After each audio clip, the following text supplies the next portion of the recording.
Hey everybody, it's Stove Talk with Matt. The debate rages on, even today, even in Russia. What is a better masonry heater or Russian stove? A Bell stove or a traditional channel stove? The channel stoves have a longer history, say in Russia and other parts of Europe, going back hundreds of years. And these Bell stoves today are much more popular, but there are downsides, and people should know the downside. It's not clear what is that the Bell stove is always better than the channel stove. It depends, and we'll talk about the pros and cons of both. If you're new to this, I'll explain to you what each is. Well, I guess I should just use this graphic. It's as good as any. Go back here, take away that. Sorry, I'll come back to this graphic in just a second. Here we go. Okay, in the Bell stove, the first bell is the firebox. This is a double bell stove with the bells positioned next to each other. Typically, in the Russian designs, the second bell is positioned on top of the first bell. I'll show you that. But the concept is the same. The first bell is the firebox. Hot gases rise. This is the theory behind it. I have some issues even with how the theory is presented in this stratification that everybody's in love with. I don't believe it's the perfect thing everybody says it is. So hot gases, of course, rise to the top, and only a gas or air that's a little bit cooler would be allowed to fall, and then underneath here come into the second bell, where the concept again is the hotter gases will rise, stratify, typically collect at the top, stay at the top. I don't think they stay at the top as long as the people that are in love with the stratification say they do. And eventually the cooler gases will fall as cool gases fall and hot gases and flame rises. And eventually will slip underneath this. Usually there's about a 3-brick opening here into the chimney that will lead this out of through the roof and out of the house. Now this is a traditional channel stove where there is no collection of gases. Hot gases burn in the firebox, and they weave their way around the stove, always moving until they go up and out. The idea, this is a much more traditional approach, goes back hundreds and hundreds of years in Russia and Europe.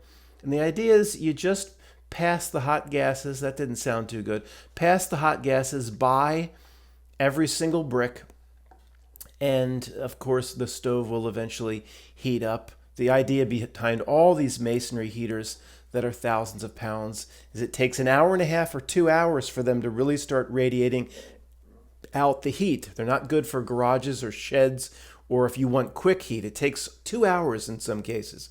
But then once the fire is out, it'll radiate heat out for 8 to 10 hours, etc. And you only light 2 fires per day. So the downside, everybody's in love with this bell design. And I'll show you a double bell with it on top. Everybody's in love with this today, but it's not that clear cut, in my opinion. The downside here is there's no hot gases collecting and staying in the stove. Everything's just moving quickly. And if you have the raging fire and everything's moving really, really quickly, you might need to load a lot more fuel to heat everything up.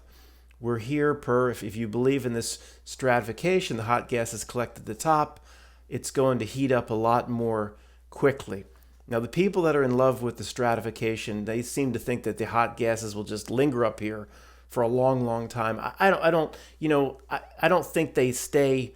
I think ultimately that these act more like a channel stove than the people that are in love with the stratification theory believe. They think that, let me see if there's an animation here.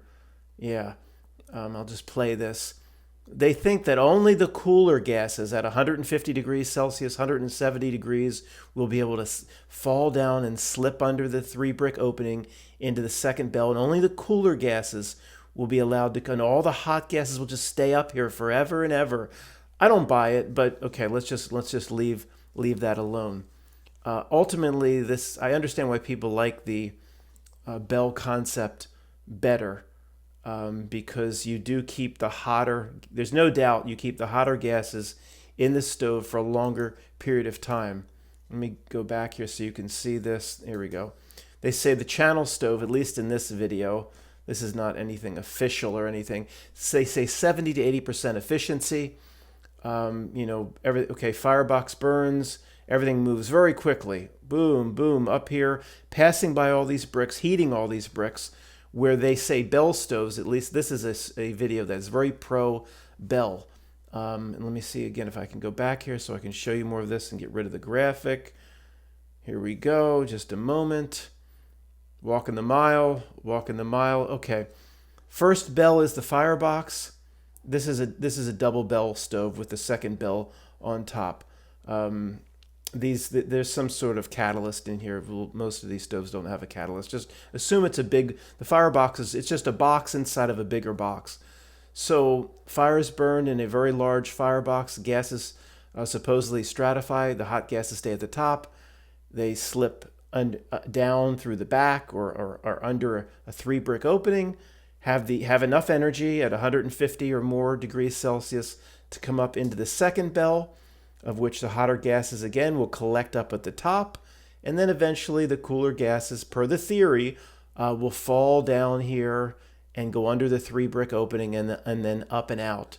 You know, these are magic stoves to most people that believe in them. I know hot air rises. I'm aware of the physics, but things are mixing together. So you're raging through 4 logs of oak here, just raging a fire. Things aren't. It's not. You don't get a magical stratification of the hot gases. Things are raging. I mean, maybe some of the hot gases are staying in the bell a little bit longer than this sort of stove, and especially maybe more so in the second stove. But you still there's huge pressure and raging flame and gases coming up, pushing.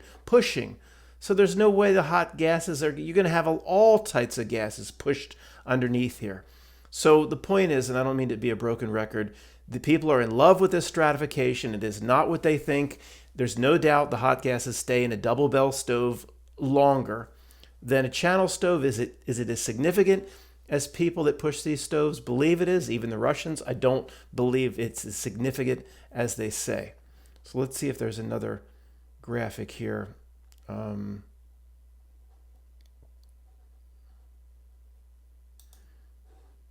Okay, here is a double bell stove. Again, usually the bell is on top, the second bell. Here, the second bell is positioned next to the first bell, and this is more of a channel stove. Firebox here, hot gases, of course, will rage up to the top.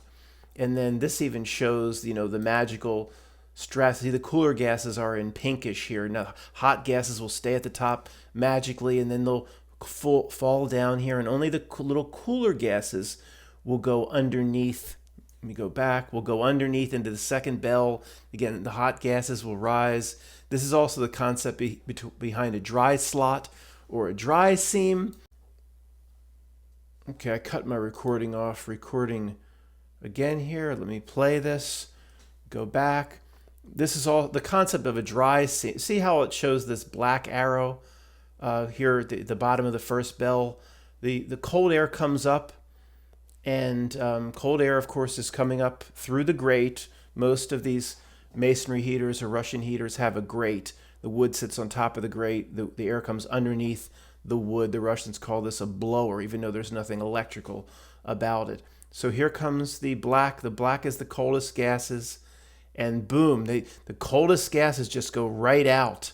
And see, there's the black arrow again going right out. See, this I don't buy. That the coldest gases just magically know to stay low and go out. Okay, I guess I'm repeating myself. Everything is mixing so aggressively. I think this is mostly horse shit.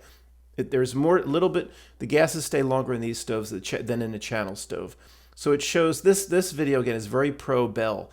Over here it shows all the gases move through the channels together in a channel stove. The ice cold gases, not cold gases from the blower and the ash door, which allows the air to come underneath the grate, and then the real hot gases and the cooler gases all flow through the channel together, which is somewhat true.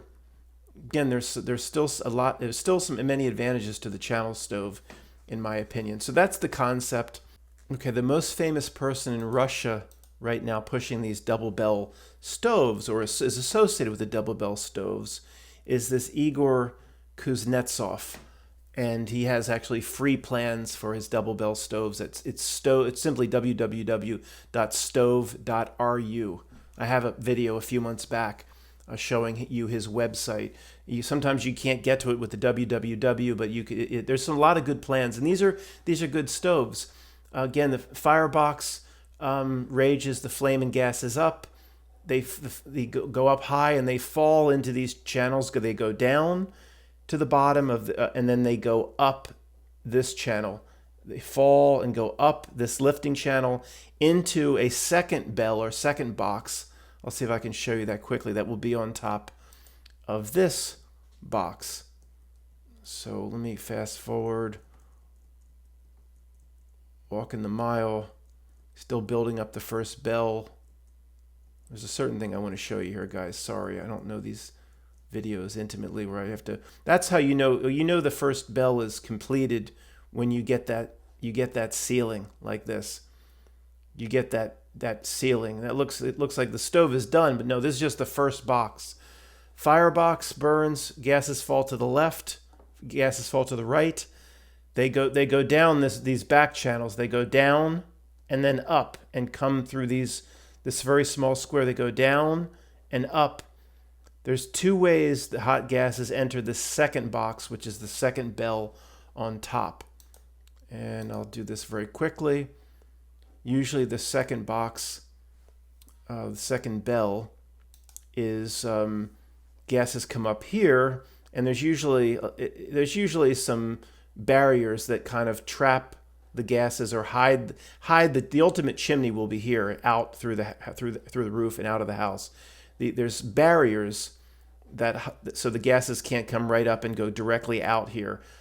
This barrier, this wall will be built up, and will get higher and higher, with the idea that the gases will again stratify, collect at the top of these stoves, and then eventually the cooler gases will find their way to the bottom, slip under the 3-brick opening, and then come out through this chimney, which will ultimately, as you'll see when it's capped off, the chimney will be here. Well, let's go back. Go back. There you go. And then there's a damper placed, right when the stove ends and the chimney starts that leads out through the roof. They place a damper here. Look, there's thousands of people using these stoves. There's no doubt they work. Again, I'm gonna try to get to the pros and cons. Let me see if I can go. Yeah, okay. This is a great example of the old, 50 years ago, 100 years ago, 150, 250 years ago, these channel stoves. And the Russians basically have every single design you could possibly imagine. Here, wood comes here, and then this is unusual that the first channel is so close to where you load the wood. Goes up, down, and out. Let's see. I'm not sure if this video is going to show a lot of different channel designs. This is more of a bell approach, a single bell. This is the firebox. Flames slip up the back, and then the idea is that the cooler gases would escape right away. Make sure you have 120 degrees or more Celsius. Some people try to do 3 bells, and every time you put it into a bell, you're taking energy away from the gases. And if you go under 120 degrees Celsius, it might not have the energy to get out, and the whole system is for nothing, and it's worthless, and it backs up. But the idea of the stratification, it goes to the top, collects up in the bell. At least the hot gases hang here for several seconds. This is also another version of a double bell here. But when the bells are skinnier like this, the stratification to me is almost impossible. The force of the flames coming up here is so violent, is so strong. The people that believe in these magical double bells, unless if this is like 500 bricks, some gigantic box on top of your firebox, I understand there's going to be some stratification. But here, everything's pushing up so aggressively. You can't have hot gases just hanging up here. Everything's going to be pushed down and out, not just the cool gases. And also, even some of the Russians believe that when you have a situation like this, like some of the cool gases that come under the grate that don't get heated by the flame, that still have 120 degrees or more that want to come up, the cool gases magically just turn left and go out, and only the hot gases go. You have more of this situation when you have a gigantic, massive bell. When the bells get smaller, it's just a modified channel stove. This is also a bell, but they've put in 3 rows of bricks, so you have a cascading effect, as they say, where some hot gases fall down. It's not really a channel; it's just 3 rows of bricks inside of a bell. You get a little bit of a cascading effect. I like this better because anytime you can add mass, these 3 rows of bricks they're not directing channels up and down. The gases can still kind of do what they want, but you're adding 180 pounds. Anytime you can add mass or weight to a stove, ultimately it's going to hold its heat and do what it's supposed to do for longer. Although the more mass, of course, the longer it takes to heat up. Again, all these stoves take a long time. Assume it's not going to really start radiating for an hour and a half. A lot of people have made the mistake of building brick stoves in the garage. I'm just going to go work for 45 minutes, and it just doesn't get hot. If you need heat right away, an ironwood stove. There you go. I'm not sure what else is in this video. Just skip around here. I mean, this is the classic side view of a double bell, of a Kuznetsov double bell from the side. The firebox is the first bell, and then there's a 3 brick opening at the bottom where when gases cool, and they'll slip underneath. And if they have 180, 200 degrees, at this point, 250 degrees, well, they're going to have a lot more coming from the firebox. 350 degrees Celsius, they're going to come up into the second bell, again, try to stratify, and then eventually they'll slip under the 3 brick opening and out.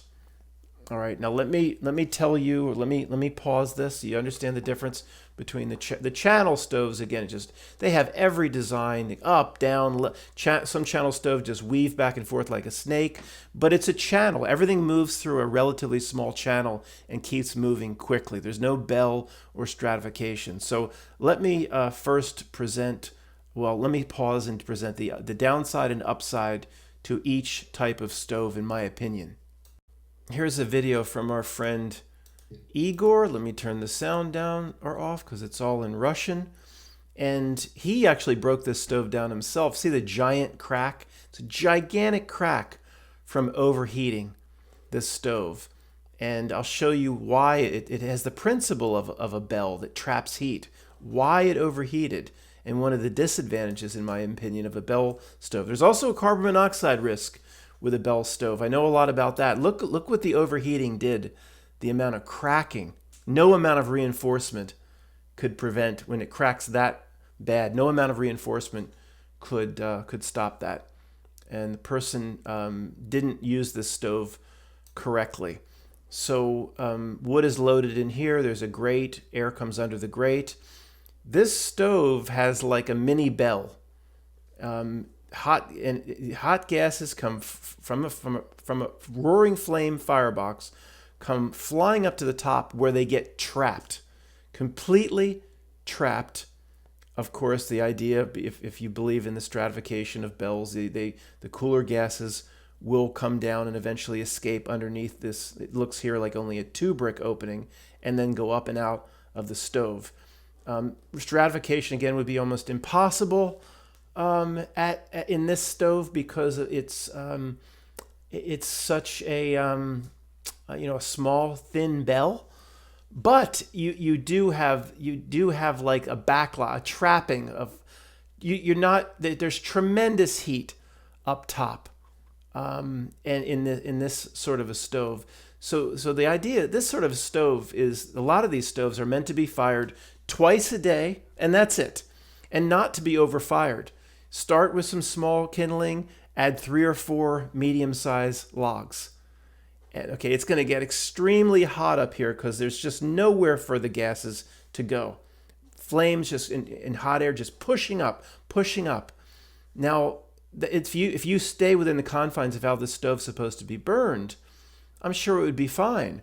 But oh, it's frigid outside, -25. Somebody just loads this up with 5, 6 pieces of oak, and imagine the temperatures at the top here with nowhere to go. That's what led to the cracking. And I don't know how, we don't know how long it took to crack like that.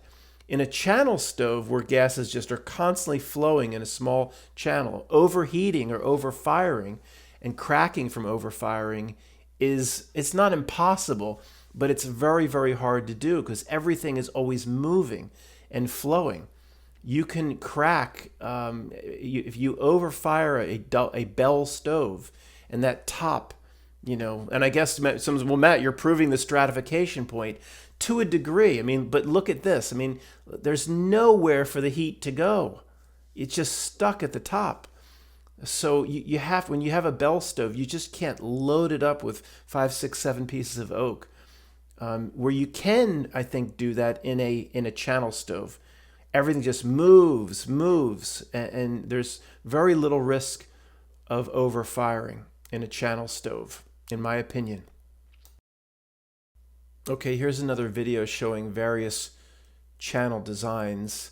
This one just goes back and forth, whether it be a Russian stove or a European masonry heater. I'm going to go back to that initial graphic. I have these old PDFs of the Soviet books from the 40s, 70s, 80s. They've basically done every sort of channel stove you can imagine. I mean, these are just a few examples. The gases go winding in every direction you possibly can imagine. So here's the firebox. Wood would be loaded in here. Gases gain a lot of momentum going up a very long channel in the back, and they would have with a raging. You're supposed to really rage a lot of. Again, there's a grate where air comes underneath. Burn at very high temperatures, twice a day. But in a channel stove, I think it's safe to do that. Super high temperatures, gases with so much momentum that once the draft, you sometimes have to prime these, get your draft started in the upper chimney, or use dampers to prime the upper chimney. Once the upper chimney is a little warm and starts pulling, I'm going to go back again. You're going to have the momentum both from the push from the firebox and the pull from the warm chimney for the gases to go up, down, and out. And how many times the gases go up and down depend on how good your chimney is going out through the roof. Is it an insulated chimney? Is it stay warm? If it goes cold instantly, if it's just metal pipe through an attic that's at 0 or -20 degree attic, you might not be able to hold draft. It goes up, down. Much easier to hold draft if it just goes left or right, left, because it's still always going up, not down and up. So there's every channel you can. Here's the firebox. A lot of these stoves, you have a long run initially after the firebox to gain momentum, and then here, this one's easy. You it just cascades back and forth. The idea of it going up and down or back and forth is hot gases. If you have 1,000 bricks in the stove, these stoves are huge. They're extremely heavy. 1,000 bricks is a little much. You'd have 500 to 800 bricks in most of these stoves. You push the hot gases touching almost every single brick, so everything has the chance to heat up. Again, this is, I don't know, I think I did a re-recording, so forget the again. It is odd to have the first channel right over where you load the wood. Usually they're in the back. I mean, we'll talk about this sort of strange design some other time. But this is a channel stove. Everything just will move, constantly moving. It can't just bottle up heat. The cracking and longevity, would be probably longer, or if you really need to fire it up hot, I think you could get away with that if everything just keeps moving versus a Bell stove. Let's see. Oh, his design is a little bit later here. He has a design here in this video. Let me show it to you. Am I paused here? Yeah. I mean, this is a classic channel stove. Great design. You don't need much priming of the chimney because the gases aren't asked to go down and up and down. Firebox here. The only negative of loaded here. He does not have an ash door underneath or a grate here. It's called a hearth stove. You just load the wood through here, and then the air would come up. Well, he might have a small grate here. I'm not sure, but this type of stove could be a grate, allows the air come underneath, or it could be a hearth stove where you need air vents in the glass door, or you'd have some people actually get a door and they leave the door slightly cracked. Again, they're only burned for an hour and a half twice a day. If you can't make an air vents, the door itself, it's not. Some people think, well, that's not a solution. It is. You just crack the door. Anyway, so gases. One of the main disadvantages of this is a low firebox creates smoke.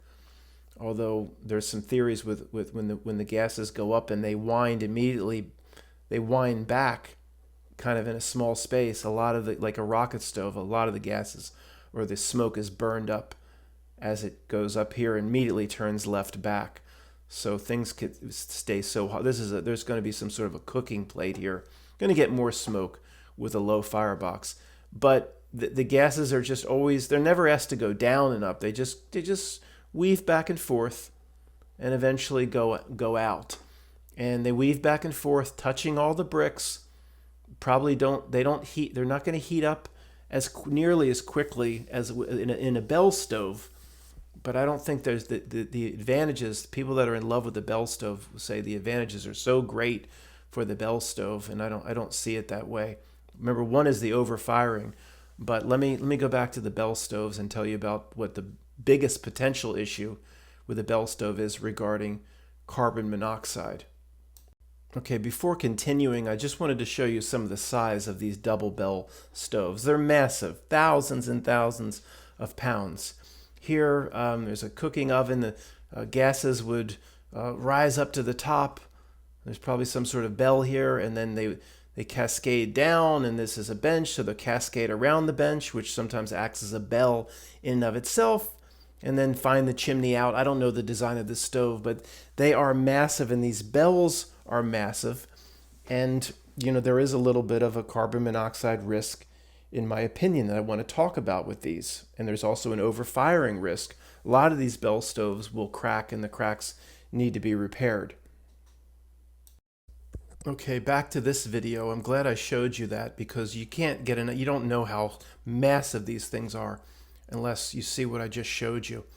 So if you are this gigantic upper bell, that's how many bricks and 4 feet tall. If you're trapping gases, you better be sure your masonry is perfect and your seams are small and there's no cracks if you are trapping gases, you better make sure it's not leaking out. I have personal experience with carbon monoxide. It was the worst 2 days. It took 2 weeks to fully recover. It was the worst 2 days of my life. I've broken my tibia and I've broken other bones, broke my tibia in 2 places. That was nothing compared to the carbon monoxide and the muscle cramping. So I will always favor channel stoves. If let's just say this is a channel stove and the channel could go up, down, and it's just one channel, okay? Then everything keeps moving. If you have when everything keeps moving through a channel, let's just assume it's this up down snake like I showed you a few minutes back. You could have a crack in the masonry, and the gases want to continue along the hot channel. They will not. Oh, there's a crack in the masonry. Though they're just going to. They don't want to go out. They absolutely not. They will not jump out through small cracks in a channel stove, carbon monoxide or any smoke, anything. The gases always want to continue along a hot channel. Pretty much, you could have. Well, I don't want to say you could have little holes. That'd be irresponsible. But I've put stovepipe together where the stovepipe was really not fitting together real well, and one was warped and big seams just for my experiments outside, and no smoke comes out. I mean, there's big holes where it could come. It always wants to run along the hot channel, and it that's just the way it is. If you trap gases like this and you have a small crack in your masonry, it will come out. All right, because it's not wanting to, it's stratifying. At least that's how what they push with these. So, I mean, who knows? I mean, a lot of the Russians that have this, are their homes as insulated and as airtight as the modern American home or European home? If you have, like, if your curtains blow, when your windows closed, your windows are so old that when wind's windy outside, your curtains move a bit. There's so much air flowing around the house. It's not really a big deal, but it's very dangerous if you have one of these modern U.S. homes with the insulation and the windows by Anderson. Everything's perfectly tight. You can have a low oxygen issue in the home if you don't have an outside air line, because these just draw so much oxygen from the house. It is an issue with the modern home. So an outside air line is always preferred, but that's not the purpose of this video. We'll talk about that some other time. So I think I've presented both sides fairly. I'm not going to be objective because of what happened to me with the carbon monoxide. I'll always prefer a channel stove like this. This is from an old Soviet book.